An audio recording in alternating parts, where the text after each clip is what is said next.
We are going to talk real estate. And you know what it was? Anecdotally, maybe a year ago, you'd be talking to friends who'd sold their house at windfall profit and you're sitting there feeling jealous about all their money they made. Well, the apocryphal stories now and the barroom stories are about the terrible state of our property market and properties being passed in. The latest report from Real Estate NZ suggests that the property market may be stabilising following the cooling period, however. And we are joined now by a spokesperson for Real Estate New Zealand, Vanessa Williams.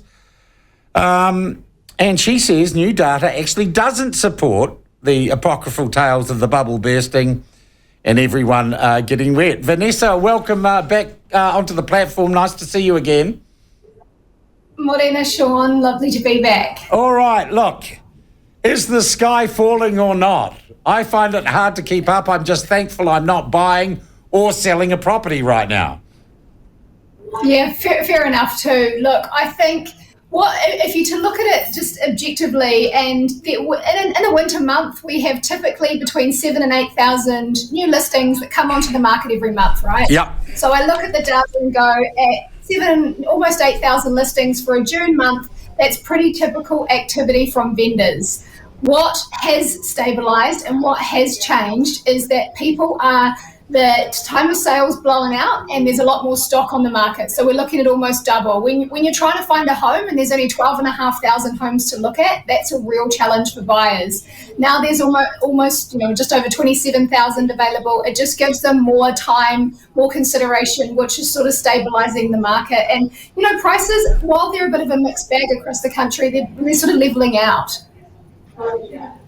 Okay, then. That's explainable. But we are hearing stories about high-end houses in Auckland being passed in at auction.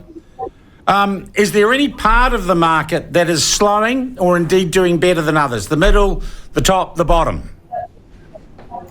I mean, the bottom always does well because there's two types of buyers in that market. There's our investors who want to get a sort of a good investment piece to get a good yield on, but then they're competing with the first home buyers who are looking in that market. So that's where you've sort of got some double buyers in that area. And then it's how do they move up the ladder? Look, I mean, the reality of it is that high-end market is okay, but it's interest rates don't typically affect that area of the market too much if people have the funds available.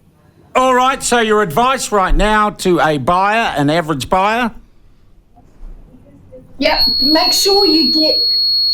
sorry, it's quite loud. Make sure that you get your finances in order and try and buy with your head, not your heart. Property is a pretty emotive piece and we get quite caught up in the moment. So make sure you're buying with your head, not your heart, especially when we're not sure where interest rates are going to go. And yeah, you've got a bit of time now. So use that time, do your due diligence and take a look around. It's not as urgent as it was 6 months ago. Hey, thank you very much indeed, Vanessa. Always good talking to you. Vanessa, they're from realestate.co.nz. Look, some interesting developments.